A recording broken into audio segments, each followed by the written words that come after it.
kunci dari perjuangan ini adalah kaderisasi. Peristiwa yang saya pikir penting ya sebelum reformasi itu adalah ternyata yang menyekolahkan kita itu rakyat. Yes. Kalau begitu tanggung jawab besar kita salah satu kunci kaderisasi ini, Bang Helmedi ya. Bukan masalah keras, bukan masalah push up, bukan masalah kekompakan, tapi mindset.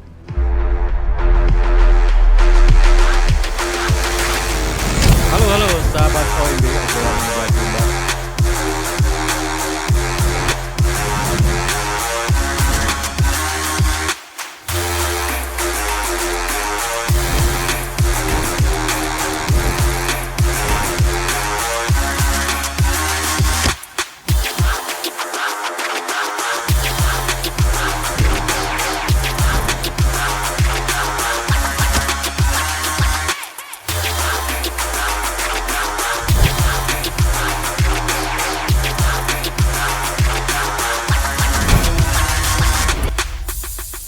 Halo sahabat OMB, hari ini kita akan bahas peristiwa penting dalam sejarah Republik ini, Reformasi 98.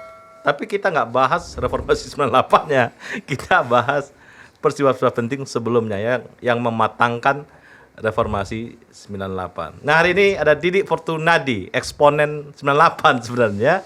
Tadi kita bahas yang sebelumnya. Apa kabar Bung Didi? Baik, alhamdulillah Bang Meldi. Ya, ini sebelum 98 ini kan banyak sekali ya peristiwa-peristiwa yang saya kira yang mendorong ke 98 ya. Ini peristiwa politik penting di Republik ini dan tentunya ini mematangkan concern kita sebenarnya masalah social skill ya, mahasiswa-mahasiswa bagaimana mahasiswa berkolaborasi, berorganisasi dan mematangkan sebuah event-event gitu ya atau aksi-aksi gitu. Nah ini kan ada banyak sekali dan kita mulai mungkin dari awal banget lah. Bung Didi masuk ke ITB, silakan Bung Didi. Oke, sebenarnya ada dua Bang Meldi ini. Ya. Ada yang mungkin sejarah tahun-tahun sebelumnya gitu ya. Itu boleh juga. Ketika nanti saya waktu mahasiswa. Ya. Mungkin sepintas saja di sejarah sebelumnya itu sudah saya coba pelajarin, kita plot gitu ya. Ya. Ternyata peristiwa perjuangan teman-teman kakak-kakak kita itu dalam istilahnya apa ya, protes atau bagaimana melihat negeri ini menjadi lebih baik itu panjang. Oke. Panjang. Jadi mulai tahun 70 gitu ya. Ya. 74 Malari, kemudian 78 di ITB. Mungkin ada peristiwa di luar kampus yang mungkin tahun 80-an, 82 saya itu ada petisi 50. Ya. Kemudian kedatangan Presiden Prancis ya ke kampus yang waktu itu potong bebek. Kemudian peristiwa 5 Agustus 89. Dan itu bertumbangan. Artinya kalau saya lihat perjuangan itu tidak pernah berakhir, tapi tidak sukses. Dalam kutip tidak sukses, tidak goalnya itu enggak tercapai gitu kan. Kayak kita lihat nih. Jadi kalau misalkan 78 gitu, atau 7 kemudian 82, 86, 89, kemudian 93 itu kan ada iramanya. Nah, saya pikir-pikir apa yang terjadi kira-kira gitu ya. Jadi biasa tuh gini. Kunci dari perjuangan ini adalah kaderisasi. Oke. Ya, kaderisasi, Pak. Nah, kalau begitu kaderisasi itu anak baru masuk di kader, gitu kan? Di istilahnya bagaimana kita bertanggung jawab suatu hari di negeri kita. Mereka peduli dan membangun pemikirannya terbentuk sampai satu titik meledak dalam sebuah gerakan. Begitu meledak dipotong, jebret. Ada yang masuk penjara, ada yang di DO, takut semua. Tapi kaderisasi tidak pernah berhenti. Jadi muncul lagi lah yang baru masuk di kader sampai 4 tahun lagi meledak lagi. Esa hilang dua terbilang. Nah, itu cocok banget. Nah, itu sama sebenarnya ketika waktu saya masuk nih, jadi saya cerita masuk ya. Karena tadi kan sampai 89 peristiwa 5 Agustus. Saya itu angkatan 92 di SMA sebenarnya. Waktu 92 saya punya senior namanya Fana, anak tambang. Dia itu karena biasa senior itu masuk ke SMA gitu kan, mengasih tahu ITB gimana gitu. Dari semua presentasi itu yang menarik hanya satu. Nyeletik, dia ngomong tentang baru saja waktu dia penataran P4 dulu, itu ada peristiwa 5 Agustus. Nah, ini jadi wah apa ini kan apa gitu. Ini? Sebagai orang tinggal di daerah ya. Iya, apa ini benar. Apalagi mungkin ada sedikit background ya. Ya. Sedikit background dulu itu saya secara pribadi itu berteman dekat dengan teman dan dia masuk ke STAN. Ya. Begitu masuk di STAN, itu saya ceritakan di novel saya. Dia di tahun kedua itu ada screening dan dia di DO. Ya. Di DO, padahal kalau STAN zaman kita dulu kan masa depan cerah. Udah keren lah ya. Udah keren lah, udah keren. Bapaknya bangga banget. Ya. Dan kenapa dia di DO atau dikeluarkan? Karena nggak lolos screening, bapaknya dianggap terlibat PKI. Oke. Saya waktu itu sebagai sahabat tetangga lagi, udah saya SM tetangga. Kok bisa ada orang dihukum sebelum orang itu lahir? Ya, ya. Kan bapaknya yang dianggap, walaupun belum tentu ya, karena kan memang petani ya, tapi waktu itu kan barisan tani Indonesia dan macam kan orang melihat itu bukan sebagai politik tapi sebagai mencari nasib lebih baik kan.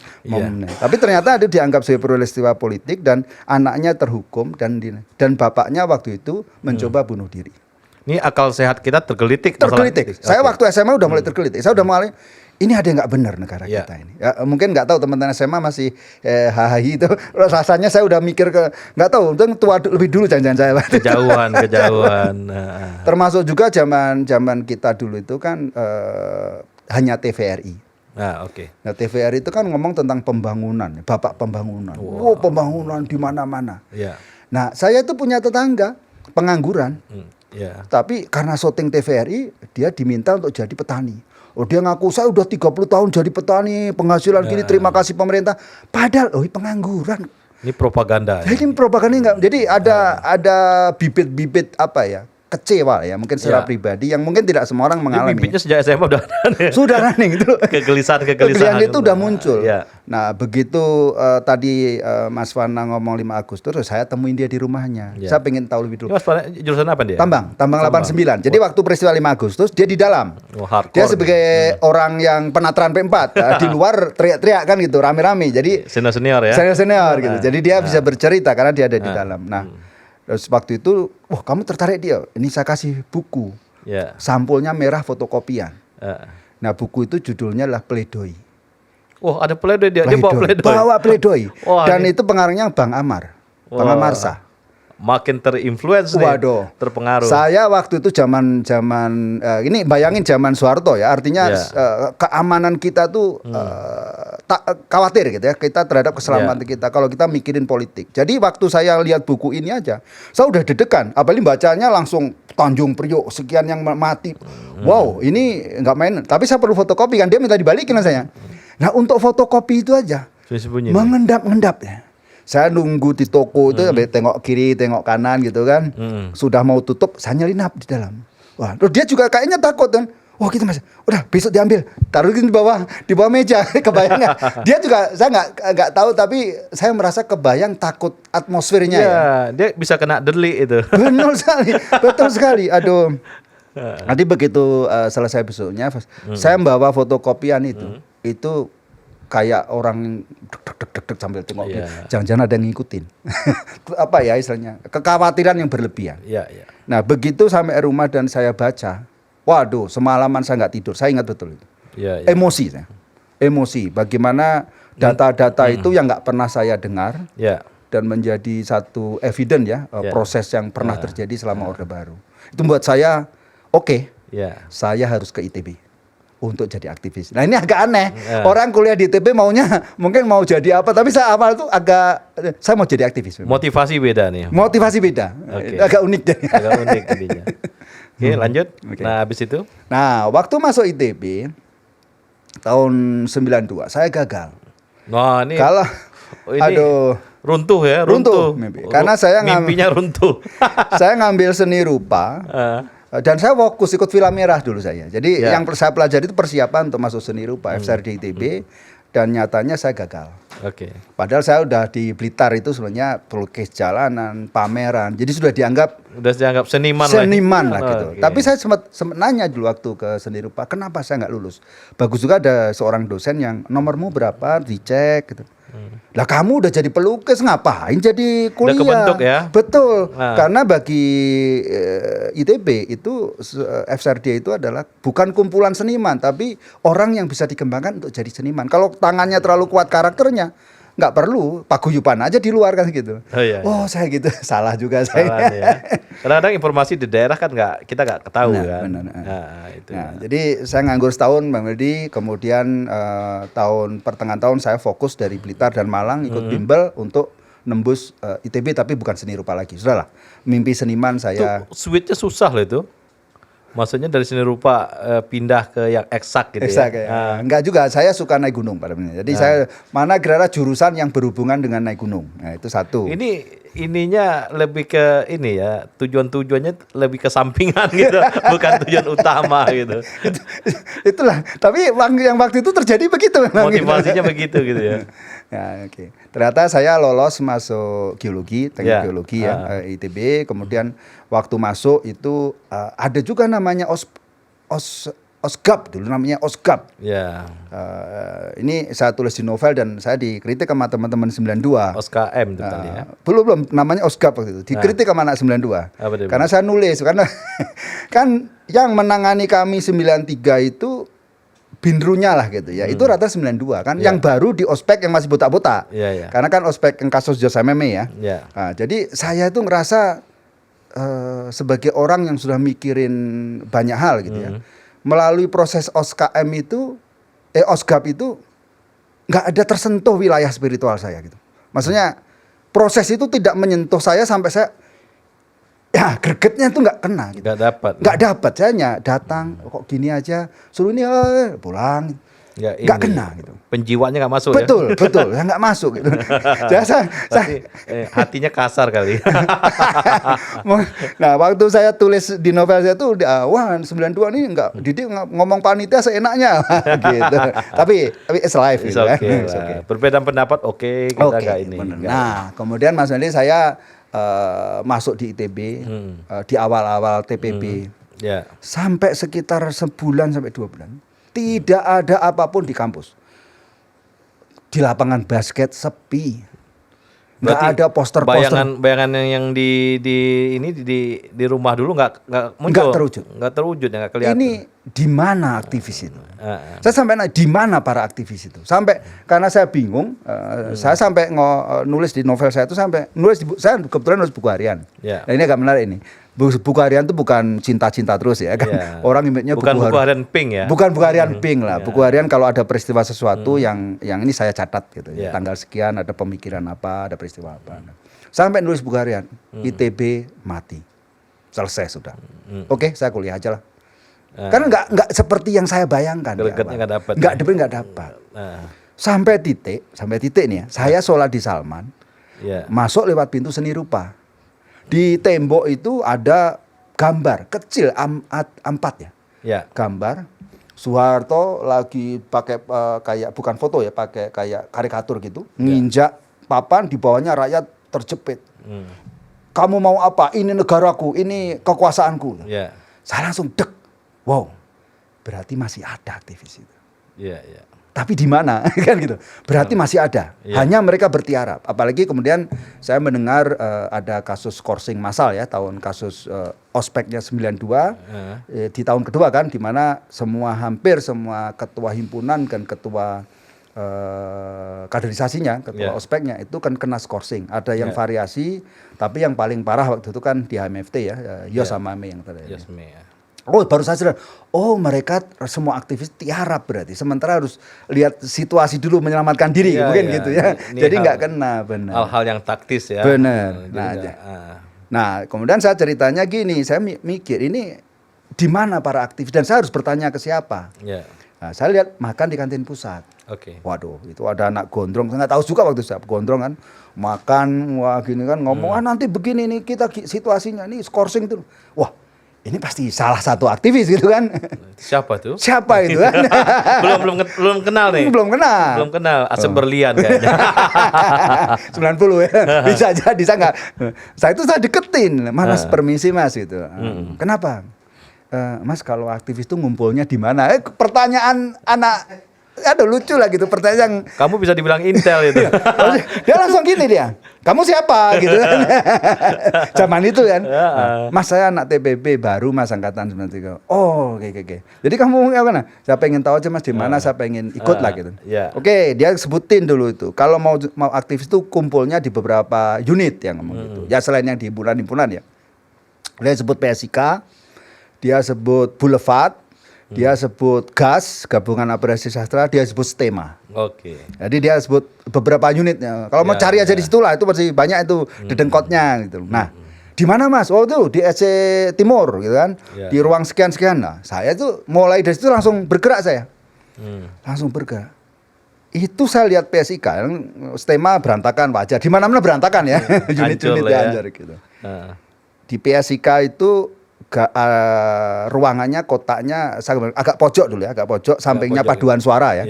Ada paduan suara agak pojok. Kalau paduan suara kan waduh bersih gitu ya. Cantik-cantik dan sebagainya. Kalau ini PSIK ruangannya itu nggak ada kursi, nggak ada apa, karpetnya merah. Saya mulai perhatikan nih bekas kopi, gelas-gelas, tapi kayaknya itu udah kopi 2-3 hari lalu itu, bukan kopi barusan. Ya, saya penasaran Om Meldi. Saya tiap hari lewat situ. Dan saya nggak ketemu apa-apa. Belum. Untung nggak kesasar ke paduan suara. Kayaknya hidup lebih bahagia kayaknya kalau kesasar ke situ ya. Kayaknya jadi penyanyi sekarang. Ini udah jalan Tuhan ya, kesasarnya nggak paduan suara ya. Oke. Lanjut. Nah, ceritanya itu suatu hari, karena saya sering ngecek situ pulang kuliah, sebelum kuliah, siapa tahu ada orang. Kan? Itu ada PSK itu ditutup semua ininya. Dindingnya tutup sama kertas koran yang biasa ya untuk dulu zaman buat demo. poster itu. Untuk demo itu tutup penuh. Dan ditulisin gede-gede itu, PSIK mati. Itu dari berikan gede-gede ya, dari kelihatan. Wah, saya kaget ini apa? Nah, di situ ada di bawahnya TTD. Ya, jadi PSIK mati, TTD Menwa. Oke, ini provokasi itu. Saya ya pasti provokasi, tapi kan waktu itu nggak tahu provokasi ya. Masih ini, wow, ada apa ini kan?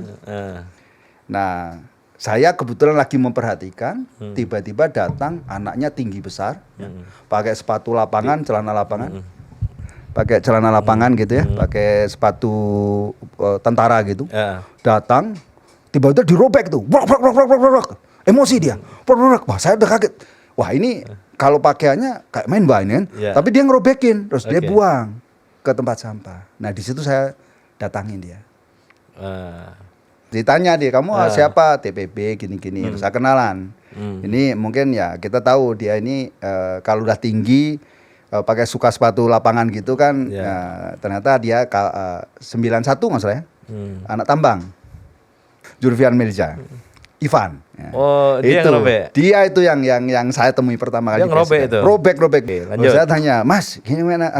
Kamu mau datang itu?" Udah kalau mau datang aja Rabu malam. Itu diskusi mingguan. Iya. Oh malam ya, bukan siang. Kantor PSIK bukanya malam. Iya, itu kan itu salah saya nyari siang hari. Ya nggak ketemu lah gitu kan. Ini kantor malam nih. Kantor malam itu ternyata. Kantor satpam. Jadi begitu ujian TPB, saya mulai nungguin Rebu malam kan, nungguin dan ternyata mulailah satu persatu datang. Nah itu ada ternyata Om Meldi di situ, ada Gepeng 88, ada Benny planologi, kemudian ada Bang Sawal dan sebagainya. Jadi terus saya ikut diskusi waktu itu, ditanya kamu siapa, anak TPB? Oh belum himpunan kamu, masih non him, nggak boleh masuk gitu. Tapi bolehlah kalau mau dengerin aja gitu kan. Jadi saya akhirnya ikut dengerin. Saya duduk di pojok. Saya ingat betul waktu itu. Di pojok, entah waktu itu diskusinya tentang trickle down effect atau ekonomi apa gitu ya. Gepeng yang bawain. Saya tuh sampai gini. Bertanya aja saya nggak tahu apa yang saya tanyakan. Oh, masih kosong banget. Jadi saya bayangin masih suci ini, masih putih bersih ini. Berarti senjang gap pemikiran saya dengan teman-teman yang waktu itu senior lah ya di PS itu jauh sekali. Saya bertanya aja nggak bisa gitu. Apa yang saya tanyain aja nggak tahu saya. Saya waduh saya harus baca buku ini. Nggak tahu bahan. Nggak tahu bahan gitu loh. Salah saya ini. Tapi saya udah merasa disitulah saya merasa pertama kali saya berada di tempat yang benar. Oh gitu. Seperti yang saya impikan. Bukan paduan suara tadi. Tapi banyak teman saya di paduan suara. Ada Bang Tony Sianipar, sahabat saya sekarang. Iya. Nggak main dua kaki nih, lebih seru main dua kaki sebenarnya. Oke, lanjut. Apalagi ceritanya ini? Ya itu lanjut aja tadi. Oke, tadi masih bisa lanjut ya? Diskusi yang jangan panggil Kepeng sekarang, Pak Nurkolis. Pak Nurkolis, oke. Nah, jadi saya mulailah terlibat ini dan waktu itu sudah mulai ada satgas pembelaan DO-nya DO-nya Yosamame gitu kan. Waktu itu ada juga di Bulvat juga Mas Denny ya. Itu kan dengan posternya kami takut ya kan. Kami tak ingat ya. Jadi ini PSIK banyak bergabung dengan FKHJ membentuk satgas, tapi di sisi lain ada komponen-komponen juga. Dia ini saya mulai menyadari di mahasiswa itu ada banyak tanda kutip partai-partai gitu kan. Ini Denny Gonta ini. Denny 88 sipil. Bukan Denny JA nih. Bukan beda ya. Jadi dia sana kami takut gitu kan. Berapa hari kami makin takut ya kan, dinaikin terus eskalasi isunya. Tapi saya menarik, tapi karena saya TPB dan ada di PSK waktu itu saya bagian dari satgas. Dan saya tugas ini saya udah satgas nih, udah ada. Udah ada satgas. Waktu itu Bang Sawal ya ketua satgasnya. Tugas saya itu tempel poster. Ya magang dulu lah gitu. Magang dulu. Jadi kalau mau aksi itu malam-malam tempel poster sampai jam 1 malam sampai benar-benar berdua masih nggak ketangkap nggak ditangkap aman itu nggak ditangkap ikin ya. Nah itulah ceritanya sehingga saya mulailah terlibat di dalam sebuah proses aktivis ya yang mungkin bukan aktivis tapi minimal kita merasa peduli terhadap rekan dan macam-macam. Isu-isu saya pikir isu kebangsaan waktu itu tentang harga kertas, tentang kasus Madura itu apa ya? Untuk bendungan ya, bendungan di Madura, penggusuran dan macam-macam itu muncul lah gitu ya, muncul. Ini warming up ya. Warming up terus gitu. Sampai titik mungkin ini ada cerita pribadi ya, cerita pribadi ini pribadi kayaknya menarik. Menarik ya. Yang nasional nggak usah lah, yang pribadi aja. Yang nasional udah banyak yang tahu ya. Udah banyak yang tahu, yang pribadi kayak menarik. Jadi saya itu waktu tim Satgas itu mau ke Jakarta. Oh yang di bus nih kayaknya. Di bus ini kan, di bus ini.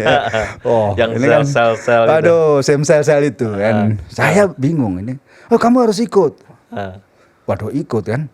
Nah sebenarnya saya udah deg-degan ikat orang tua gitu. Nanti kalau saya ditangkap, karena waktu itu kebetulan baru ada penangkapan Yeni Damayanti nggak salah ya, yang demo di Jakarta pakai stiker aja, ditangkap di penjara tanpa ada pengadilan. Jadi kan yang terbayang 2 minggu lalu ya, waduh, jangan-jangan kita juga ditangkap gitu kan. Waduh, ini gimana? Dan saya udah ingat ibu, ingat keluarga, nanti nasib saya bagaimana gitu kan. Apalagi ini dramanya di sini ya. Iya, dramanya di situ. Mulai agak-agak serius masuk lebih dalam kan gitu. Nah, akhirnya ditutup. Oke, pokoknya kita ke Jakarta ngumpul jam sekian di Student Center, di ruang lorong LSS ya. Itu briefing. Jadi jam 9 tepat itu perwakilan himpunan, perwakilan unit itu ngumpul di sana briefing. Waktu itu Danlab Teklabnya atau Danlabnya ya waktu itu Noel, anak Kia 91 gitu. Noel Australia. Australia yang sekarang di Australia. Apa kabar Bang Noel? Semoga lihat ya. Semoga nonton nih ya. Nonton Bang Noel nih. Nah, di Noel itu nerangin di depan. Saya kebetulan masuk selnya Bari. Pakai sel ya, sel Bari dari Kia. Jadi saya grupnya Bari ada 7 orang. Noel bercerita gini. Wah nanti kita ini denahnya DPR gitu, di DPR. Nanti kalau ditangkap di sini larinya ke sini. Nanti ada kawan kita nunggu di situ. Pakai kodenya ini. Oh ngeri kali kan saya ini loh. Masih TP. Wah ini kayak ada. Ini kayak Kopassus masuk tim-tim nih. Beda gitu kan gitu. Terus dia cerita nanti kita berangkat per 15 menit. Per sel itu per 15 menit. Ada yang bawa mobil, ada yang naik bis, ada naik angkot. Pokoknya harus berbeda-beda dalam penjelasannya dan dokumen itu ada 4 kopi. Jadi siapapun nanti misalkan dalam perjalanan tertangkap ada sel lain yang bisa lolos. Nah, gitu, kan bahasanya itu udah bahasa memang lapangan sekali. Nah, itu membuat jantung saya ini bergetar kan itu. Deg, ini situasi nanti lari kemana ini situasinya gitu. Terus alhasil berangkat enggak nih? Nah, itu dramanya di situ ya. Di situ. Karena saya pikir karena nongkrongnya di LSS jadi nggak berangkat nih. Ya, terikat di LSS kayaknya. Waktu itu saya karena dengan Noel jelasin yang sangat detail, saya itu nggak kuat mental saya. Akhirnya saya keluar. Ini proses lah ya. Proses. Saya keluar dari ruangan, saya duduk di depan PSIK. Ya. Ivan 91 tadi yang memang sering Yang memperhatikan mantan saya. menwa tadi. Itu deketin. Ada apa dia tahu lah gitu. Wajah saya udah mungkin udah nggak ada ekspresi gitu ya. Gini Mas, oke kita ngobrol depan Kokesma gitu. Ya. Dia sampaikan gini, ada apa Mas, aku itu jujur agak ketakutan. Saya itu kan belum himpunan. Itu masih non TPB gitu kan. Wow. Saya belum himpunan. Kalau teman-teman himpunan ketangkep, teman yang lain bela. Ini kayak anak PAUD masuk SD nih ya. Harusnya gitu masih kan. PAUD. Betul masuk sekali. SD. Jadi kalau nanti saya ketangkep, siapa yang bela gitu kan? Himpunan juga enggak. Okay. Sedangkan taruhan saya terlalu besar, saya dibiayai orang tua saya gitu kuliah. Jadi dilematis itu. Nah, Ivan saat itu bijak banget. Dia ngomong, Didik dalam proses aktivis itu. Jadi jangan dengerin ini. Semoga. Jadi dia sampaikan bahwa yang penting itu adalah ikatan perkawanan seangkatan. Jadi kamu harus membentuk kekuatan di angkatan 93. Dan saya kebetulan ketua angkatan ya waktu itu ya. Istilahnya perwakilan dari masing jurusan itu kita punya forum dan saya 5 forum angkatan gitu, dan forum angkatan itu saya salah satu 5 orang kuncinya. Tapi ketika nanti di dalam satu angkatan udah solid, kamu harus pikirkan apakah sudah saatnya menjadi penghubung dengan angkatan lain. Jadi pertanyaan disampaikan lagi, apakah saat ini ke Jakarta adalah saat yang sudah tepat untuk menjadi penghubung atau belum? Kalau belum, jangan dipaksakan. Kalau sudah, berarti ikut di Jakarta. Nah itu biasa nih, ternyata ini psikologis ya. Ketika orang itu disuruh memilih, biasanya justru maju lagi gitu kan, bukan mundur. Ketika orang dipaksa kadang-kadang mundur. Nah begitu digituin, oke, saya maju lagi kan, saya ikut. Karena TPB itu yang ikut 5. Saya sama Charlie, sama Insan TK, sama Aris sama Bonge, arsitek. Bonge arsitek nih? Bonge arsitek, berlima tuh. Semoga Bonge ngeliat lah ini. Nonton ya Bonge. Nah waktu itu karena nunggu jam 1 keberangkatan, jam 11 sudah briefing selesai, saya, Charlie, Insan itu ke Simpang mau makan malam. Simpang Dago jalan. Tapi sebenarnya gemuruh hati saya tuh dialektikanya tuh wah, ini ya mungkin ngalahin perang mana gitu. Wah, deg-degan terus. Gejolak jiwa nih. Saya makan nasi goreng di Simpang itu sudah nggak enak. Karena pikiran. Awal Charlie diketawain. Oh apa nih? Nah, Charlie mungkin enak aja. Kan rumah dia di Jakarta sambil pulang gitu. Dan anak tentara kan. Sementara kita ini anak siapa gitu kan. Nah, proses itu sampai balik ke kampus mulai jam 12 malam. Itu saya ingat betul lewat perpustakaan yang ungu itu kan. Di situ saya nggak kuat melangkah. Saya akhirnya duduk di pelatarannya malam-malam itu ya, di pelatarannya emperannya perpus. Kemudian saya diem. Si Insan, ngapain Dik kamu nih? Jangan cepat berangkat ini kita ini. Charlie, aku mau tunggu sebentar gitu, tunggu sebentar. Nah, ini ada yang agak aneh misalnya gitu ya. Pertama saya diem gitu, terus saya keingat deja vu. Mungkin orang teman pernah deja vu ya, kayak pernah mengalami sebuah keadaan, padahal kita belum pernah. Jadi saya tiba-tiba muncul pernah terlibat seolah-olah dikejar-kejar di lorong-lorong dengan orang berbaju kuning. Nah, wah ini jangan-jangan jangan-jangan kita ketangkap ini kan. Itu kan sebenarnya gambaran pikiran kita yang nggak tenang, bukan deja vu. Deja vu sama halu itu beda-beda tipis. Halu beda-beda tipis kayaknya. Oke, lanjut. Nah, akhirnya saya ingat guru saya dulu belajar silat ya. Cukup namanya silat beruang putih. Nah, guru saya ngajarin. Jadi kalau ngambil keputusan, ini ada 2. Pertama logika kan, finalnya itu turunkan ke hati. Oh gitu ya. Jadi bukan hati logika, tapi logika dulu. Hati nurani ya. Hati itu katanya apa? Itu ini. Jangan melawan hati. Kata hati. Gitu. Kata hati. Jangan melawan kata hati. Jadi dari segi logika tak saya harus berangkat. Tapi saya diam, kemudian saya pasakan ke hati. Ya, ya. Dan hati saya mengatakan tidak. Tidak ya. Memang prosesnya begitu kali ya.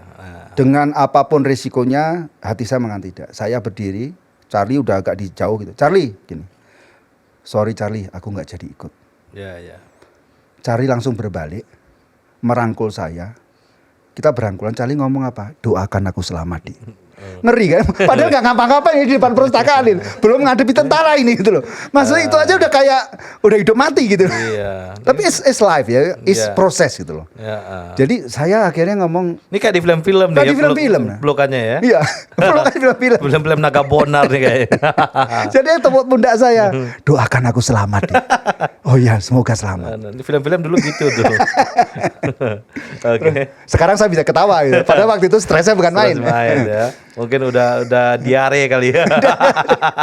Nah, saya mau pulang jalan kaki lewat dekat sekarang kafe Taman itu ya. Yeah. Itu kan pertigaan yang ada dinding yang tembok tinggi gitu ya. Yeah. Nah, saya di situ diem. Tidak terasa hampir jam 4 pagi dari diem, nggak tahu apa yang harus lakukan dan harus kemana. Yeah. Begitu jam 4 saya berdiri, saya lihat wah, tolak skorsing, wah nusuk dan saya nggak berani menolak, saya nggak berani ikut. Itu apa sebuah pengalaman nggak masuk kepala ya dan nggak mas dan nggak bisa dihapus itu ya? Nggak bisa dihapus. Nah, ya.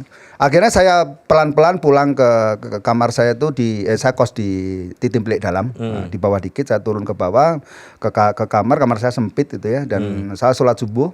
Yeah. Saya hampir kayak nangis gitu, terus kemudian saya tidur dan saya nggak bisa tidur. Yeah. Besoknya ini ya, karena saya udah nggak mikir kuliah dulu gitu, pokoknya yang penting menenangkan diri.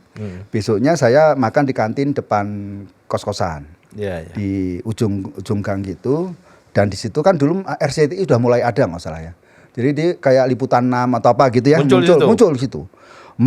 Anggota DPR berebut menerima mahasiswa ITB. Mana yang dibayangin saya bayangin mau dikejar dan ditangkap itu ternyata beberapa fraksi berebut menerima delegasi ITB dan teman-teman di shooting lewat gate pass itu diperiksa wah gini perjuangan. Saya ada di kamar coba. Teman-teman di Jakarta. Imajinasinya nggak pas ya. Nggak. Yang kamu bayangkan seram itu jadinya nggak. Gimana nggak patah saya gitu kan. Patah. Dan saya mengatakan ya sudahlah, saya akan kuliah biasa aja. Oh gitu. Sudah komit nggak akan ikut aktivitas. Ada lagi. Perasaan tekad yang bulat tadi. Betul. Berkeping-keping ya. Tumbang ya. Tumbang selesai sudah saya gitu kan. Selesai sudah. Udah jadi manusia yang lain aja. Gitu.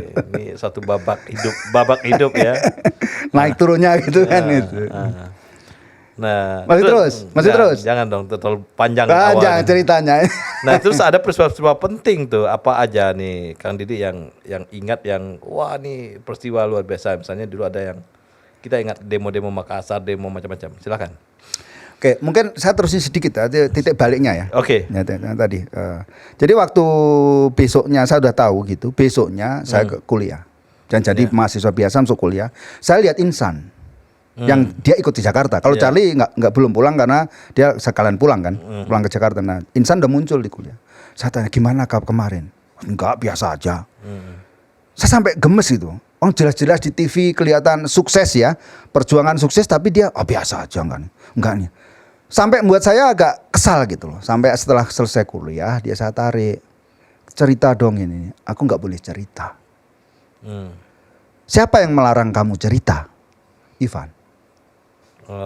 Jadi Ivan tuh melarang cerita Insan kepada saya. Dia sampaikan begini, Didik itu pasti hatinya sudah patah sekarang, gitu. Emosi. Jadi kalau kita ceritain tentang kesuksesan kita di Jakarta, tambah parah dia. Tutup ya. Jadi jangan cerita kesuksesan ini kepada Didik, sampaikan aja biasa saja.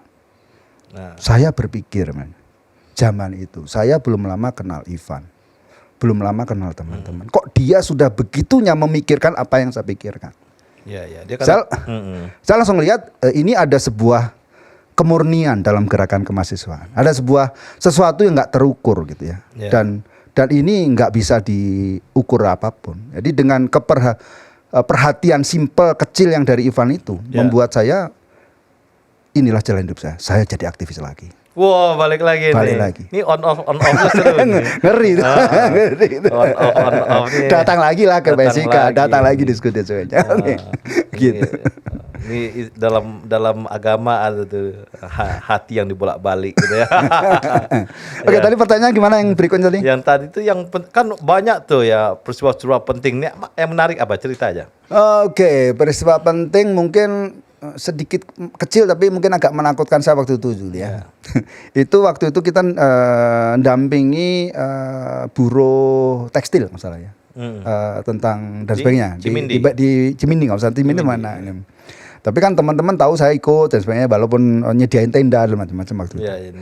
Karena saya tinggal di BG, kan sering telepon tuh dipanggil gitu lewat telepon. Gitu. Nah, telepon langsung, ya, ini betul ini Didi. Nah, gitu. Saya dari kepolisian Coblong. Anda terlibat. Jadi teman-teman kita. Ya kaget kan saya kan, kaget. Waduh ini siapa ini kan? Saya tahu Anda di BG. Saya akan jemput segera. Waduh, panas dingin lah saya kan gitu. Ternyata siapa itu? Ternyata insan. Sialan tuh gitu.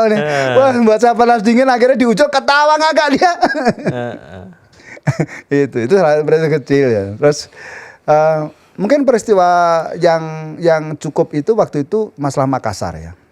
Ya. Yang Makassar. Yang ada istilahnya peristiwa 78. Ya, 78 terjadi di kampus Unhas. Ya triggernya Makassar itu. Pendudukan kan. Akhirnya kita putuskan di jalan. Waktu itu saya ingat poster yang kita bawa itu terluka padamu berdarah padaku gitu. Wah, ini memorable nih. Memorable dan gede itu. Bikin kaosnya bikin kaos.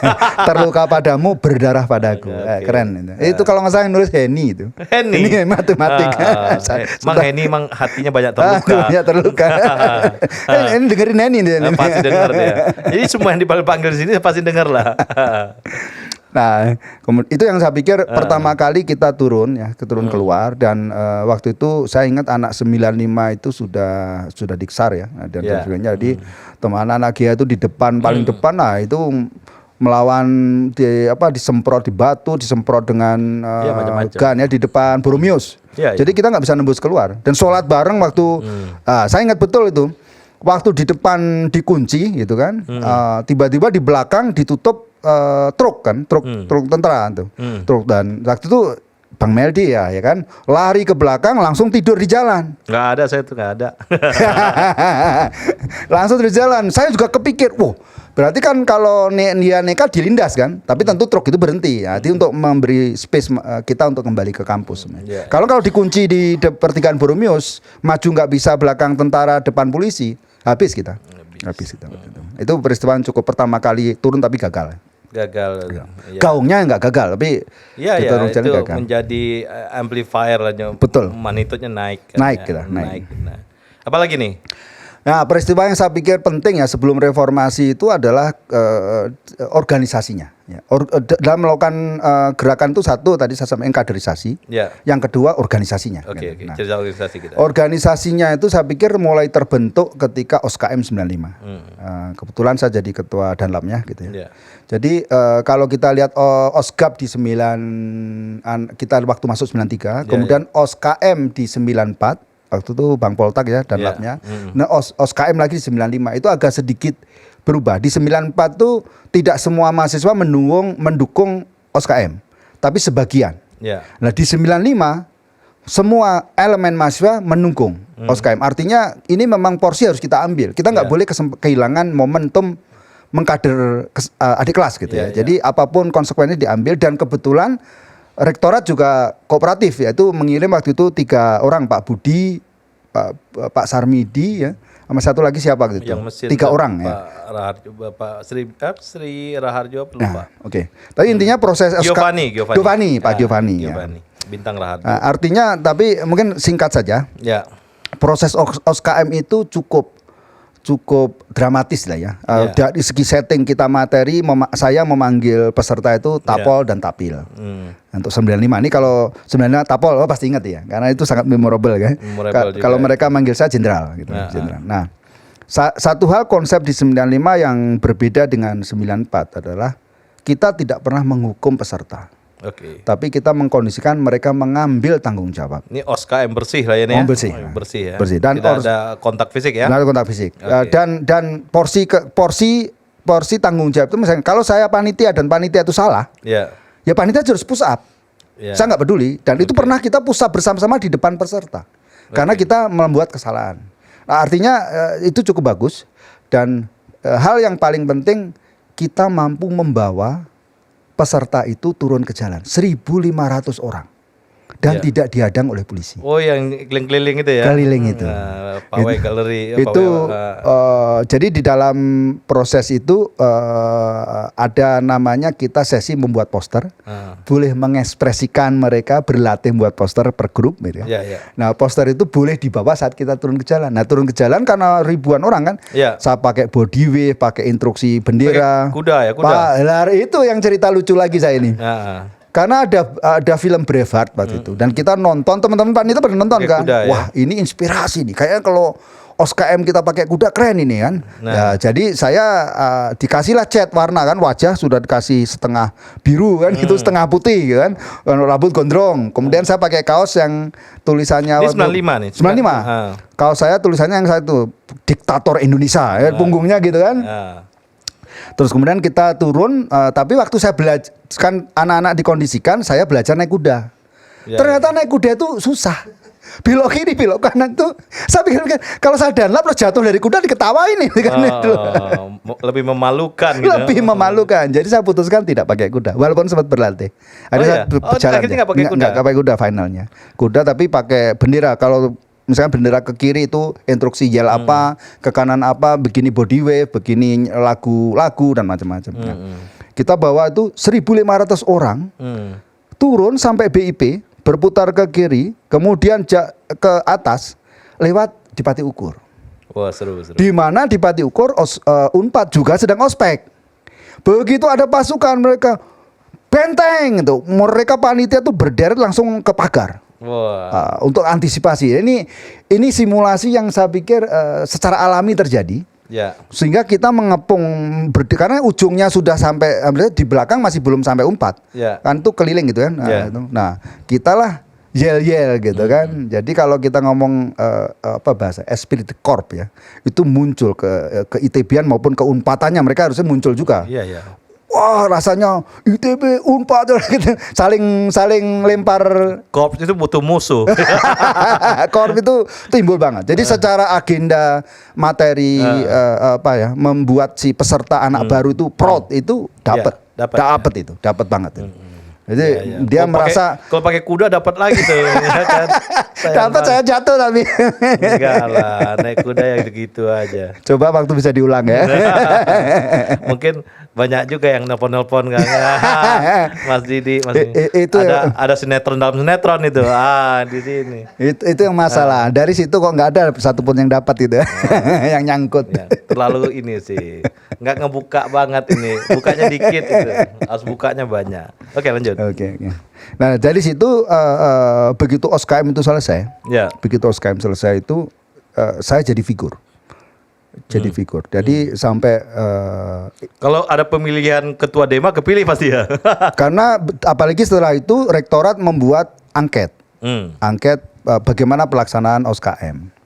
Nah, ternyata positif ya. Justru positif dan panitia terfavorit adalah Danlap. Wah, ngeri. Nah, dari situlah saya banyak pesan. Ada yang datang, Didik, pokoknya kalau demo kamu harus di depan. Gitu ya. Didik kamu harus begini. Pusing saya ternyata. Jadi attractingnya ya. Saya pusing jadi. Pokoknya Didik kalau mau di sana pasti 95 ikut. Itu yang saya merasa terbebani ternyata. Sebagai koboi kampus terbebani ya. Terbebani saya. Ngerasa nggak natural lagi dan kamu harus gini, kamu harus gitu dan macam-macam dengan 95 itu. Nah, tadi kader, organisasi apa lagi? Satu lagi apa? Kaderisasi dan organisasi. Dua aja. Nah, kaderisasi kan nggak berhenti di situ. Ini masanya dulu kan. Itu termasuk bagian dari kaderisasi. Nah, sekarang mikirin organisasinya.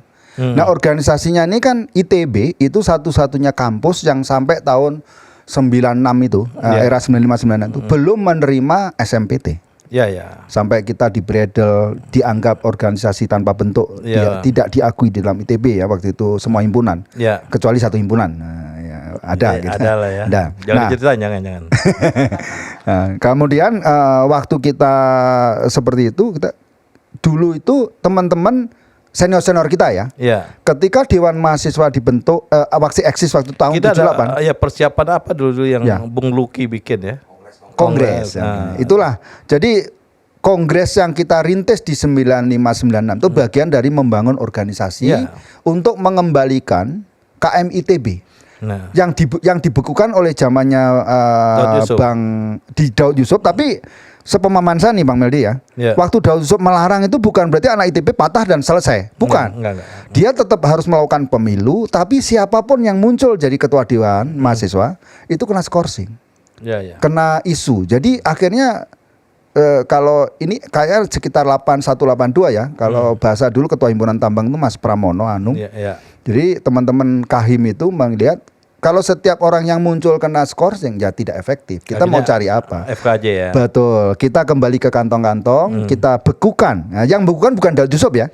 Senior-senior membekukan Dewan Mahasiswa untuk suatu hari kita kembalikan.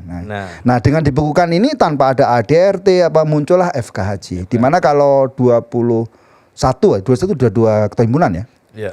Begitu kena skorsing 1 masih ada 20 yang lain. Kena skorsing 2 masih ada 19 lain. Ya. Yang penting kaderisasi harus jalan terus komitmennya. Kenapa ada PPLK kan gitu. PPLK. Nah, itulah tahun 96 itu kita mau coba kembalikan dan itu dirintis salah satu senatornya tokohnya Luki ya, Mas Luki di 90 geodesi ya. Ya. Dan akan kita deklarasikan KMITB itu tanggal 20 Januari 1996. Ingat lo ya? Ya karena saya dan labnya. Oke. Dan begitu malam itu kita sudah preparasi instalasi spanduk, nyuri spanduk di luar dan macam-macam gitu ya. Ya. Apa-apa taruh sana sama Denda, nggak salah ya, sama Denda, sama teman-teman siaplah untuk deklarasi itu besok. Lapangan basket itu udah di setting panggung gitu ya. Ya. Tiba-tiba jam 9 malam security berkumpul Bersihin sama dia. bersihin. Adalah 40-60 orang atau dikerahkan rektor dari mana. Banyak itu. Kami hanya ada 5 orang waktu itu, termasuk Indro mesin nggak salah. Endro ya. Ya Indro. Jadi akhirnya apa? Ya kita nggak mungkin melawan 40 orang. Nah, jadi kita lari kemana? Lari di atas kantin. Jadi kita panjat, kantin itu kan ada tempat manjatnya tuh. Ada Manjat, nongkrong di atas. Melihat lapangan basket yang kita siapin, dia angkut. Barang-barang dibersihkan oleh security. Sedih sebenarnya. Ini pelajaran penting ya. Kalau setting tuh jangan paginya harusnya setting ya. Mungkin gitu. Jangan malamnya. Jangan malam setting. Malam sudah siap dibabat gitu kan. Jadi pas acara langsung setting gitu. Ya. Tapi saya lihat teman-teman termasuk Luki waktu itu FKJ kita tetap jalan terus. Deklarasi. Walaupun tanpa ada background. Tanpa ininya lah. Happening artnya tetap ada, tapi enggak backgroundnya jadi enggak ada gitu. Jadi tanggal 20 Januari deklarasikan kita. Ini tahun berapa? 96. 96. Ya? Ini 2 tahun sebelum peristiwa reformasi ya. Tapi organisasi itu udah dipecah dulu. Telurnya dipecahkan dulu. Pematangannya sesuai ya. Pematangannya 96 gitu ya. Benar. Nah. Jadi 96 organisasi dikembalikan, pasukan kaderisasi 95 disiapkan, pasukan tempurnya lah gitu ya. Ya, ini kan basisnya 95. Basisnya 95. Yang secara organisasi udah siap. Udah siap. Jadi itu membuat jalan kita masih ada FKJ, tapi Kongres juga udah mulai terbentuk bagus ya. Jadi mulai 96, 97, nah tiba-tiba muncul krisis ekonomi. Ya. Nah kita balik sedikit nih untuk supaya cerita atau ininya ini masuk ya. Gimana membangun basis intelektualnya Bung Didi? Apa diskusi-diskusi yang cadas yang terjadi di situ, ya, keberpihakan ke rakyat apa segala macam. Tetap tadi saya sampaikan kaderisasi. Kuncinya di kaderisasi. Kaderisasi itu bisa lewat himpunan, bisa lewat unit, tapi peran PPLK waktu menurut saya penting. Pak PPLK itu panitia pengenalan lingkungan kampus ya. Jadi karena dulu kita ospek itu di tahun kedua. Jadi tahun pertama kan TPB. Jadi itu ditangani sebagian oleh PPLK untuk mindsetnya, paradigmanya. Sementara yang lainnya ditangani oleh himpunan untuk persiapan oshimpunan. Jadi double nih ya. Double proses itu. Dan waktu itu ketua PPLK saya, setahu saya Titis sama Yusriski ya. Titis ya. Titis Yusriski TI ya, TI. Ya, dengar juga jangan-jangan ya, dia harus dengar. Harus dengar. Kalau nggak dengar ya nanti kita edit. Kalau dia nggak dengar kita edit ya. Kita hilangkan namanya. Nah di PPLK itu doktrin-doktrin yang menurut saya sangat masuk ya. Itu adalah mengenai subsidi. Ya. Jadi kita kuliah ini itu sekian puluh persen. Ini doktrin yang paling kena nih. Yang paling kena menurut saya. Sekian puluh persen itu dibiayai oleh subsidi pemerintah. Oleh agitator Titis pasti nih. Ya, nggak tahu waktu itu siapa. Siapa agitatornya? Jadi kalau nggak salah dari hitung total biaya kuliah, kita ngebayar SPP saya itu 120.000. Ya. Praktikum 120.000 juga ya, jadi 240. Nah, dari total biaya itu akhirnya kan sekian puluh persen, hampir 90% atau 8% itu dari subsidi pemerintah. Oke. Dan subsidi pemerintah itu siapa? Bukan presiden.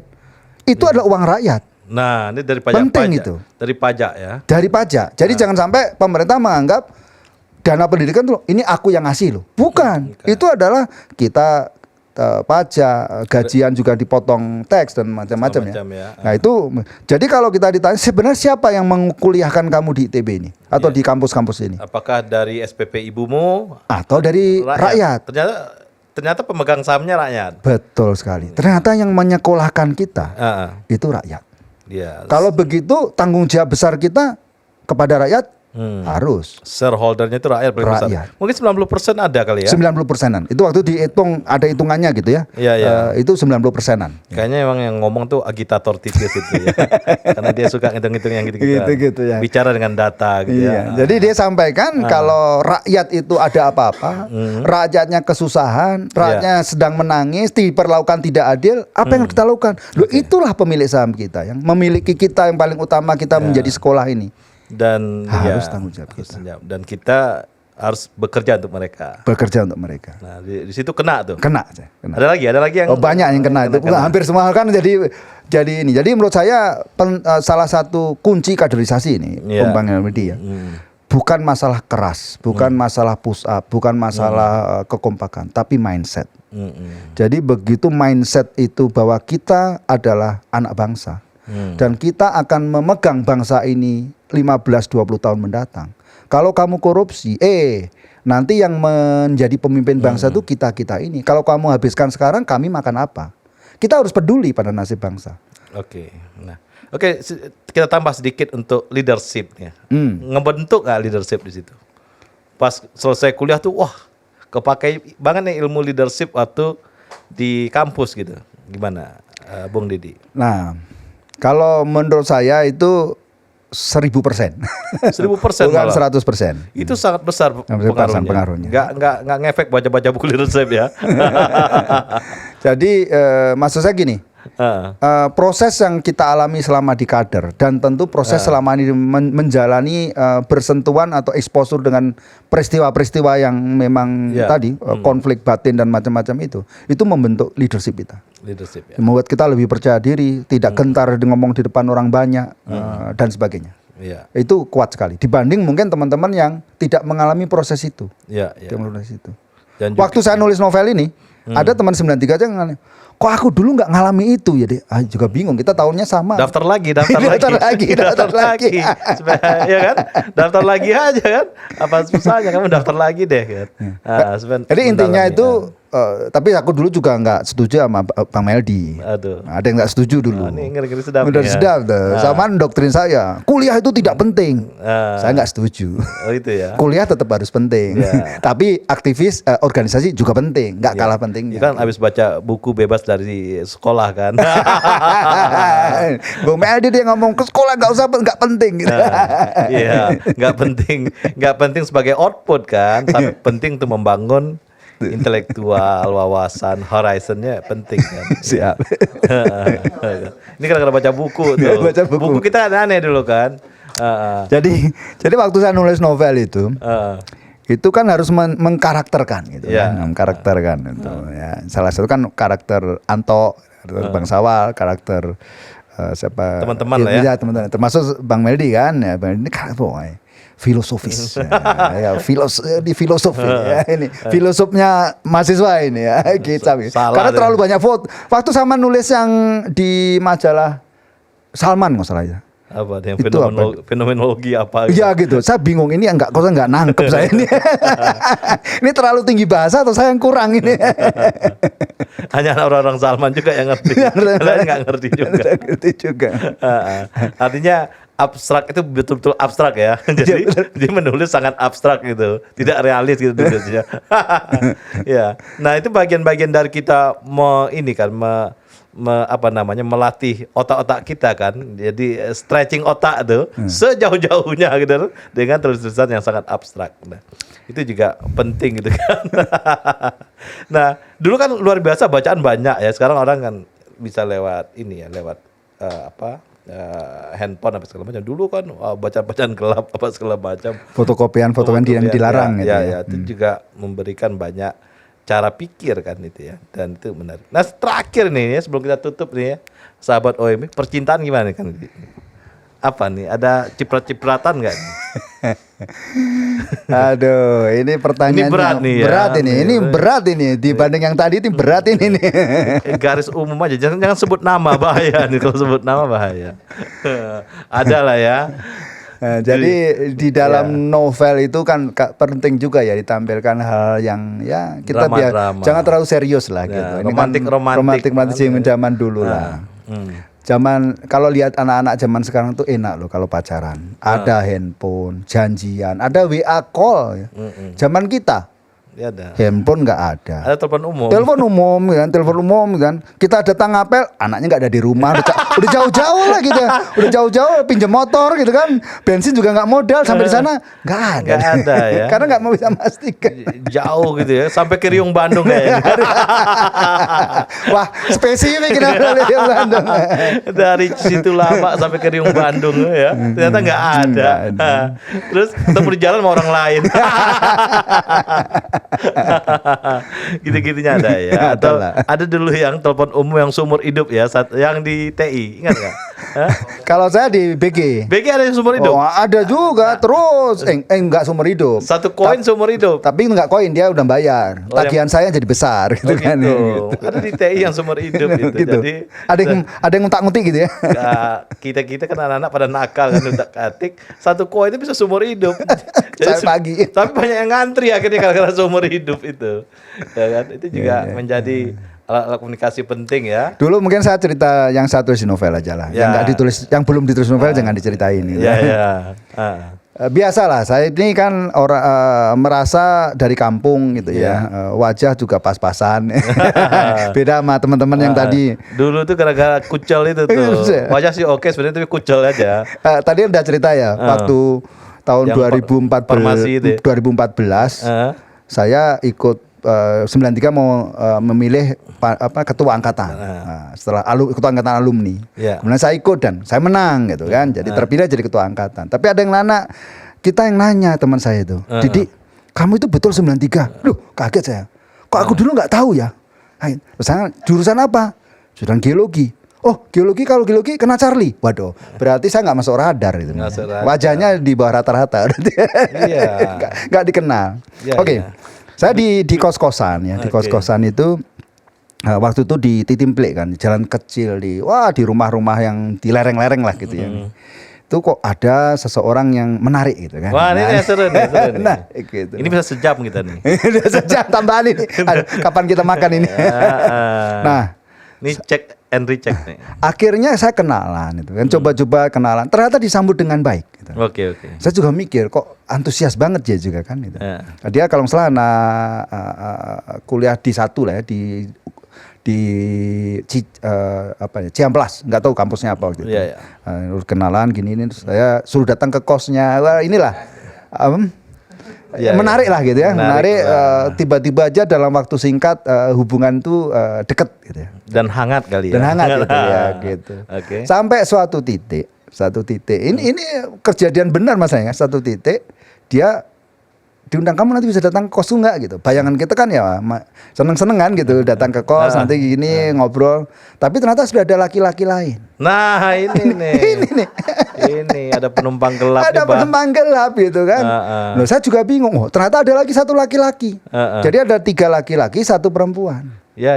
Itu anak Subang masalahnya. Anak Subang. Cantik, warnanya cantik. Ini dia bikin ini FGD kali, focus group discussion ya. Nah, ternyata yang rapi itu tiba-tiba buat papa nerangin gitu kan. Nerangin kayak akar kuadrat. Nanti ke luar negeri punya mobil itu kan. Saya bingung gitu kan. Terjebak. Terjebak saya. Loh, saya protes gitu kan. Bagaimana kita menjadi kaya tanpa bekerja? Nggak masuk akal. Ya. Nah, kan yang jadi kendala itu waktu di sesi agak akhir saya udah mulai kontra kan. Beberapa pertanyaan saya agak nyeletuk gitu. Terus akhirnya saya disuruh berdiri, semua orang disuruh berdiri. Terus sebutkan cita-citamu. Sudah sebutin. Ya. Saya ngomong, kamu berdiri Didik untuknya. Kenapa saya harus berdiri gitu kan? Kalau nyebut cita-cita kan sambil duduk bisa. Pokoknya harus berdiri. Saya nggak mau. Kalau kamu nggak mau berdiri, kamu bisa kesempatan hilang jadi kaya. Saya bingung lagi. Gara-gara berdiri dan duduk itu saya jadi nggak kaya gitu. Aneh gitu kan. Brainwashing. Ujung-ujungnya kalau kamu nggak mau keluar, ya saya keluar. Iya. Itu MLM. Ujungnya apa? Begitu saya keluar, cewek itu hilang juga. Iya. Ya gitulah. Udah jalan tuannya ke Riung Bandung. Gitu Om Eldi. Ambil sedikit lah ya. Sedikit aja, banyak bahaya. Bahaya ini. Sahabat OMB, sekelumit peristiwa-peristiwa penting reformasi 98 memberikan kita sebuah potret tentang ada proses sebelum 98 yang memperkuat 98 ya. Bung Didik ya. Jadi di situ ada proses-proses kaderisasi, reorganisasi atau organisasi sendiri, kemudian penguatan intelektual sehingga pas 98-nya nggak ragu-ragu nih untuk tampil gitu ya. Nah itu terjadi di teman-teman aktivis-aktivis senior, kita nggak hanya di tahun 98 tapi dibentuk sebelum-sebelumnya ya. Jadi saya pikir itu satu rangkaian panjang ya. Satu rangkaian panjang yang membentuk akhirnya itu terjadi di 98. Inilah Didik Fortunadi. Terima kasih. Terima kasih. Terima kasih Om Edi. Ya.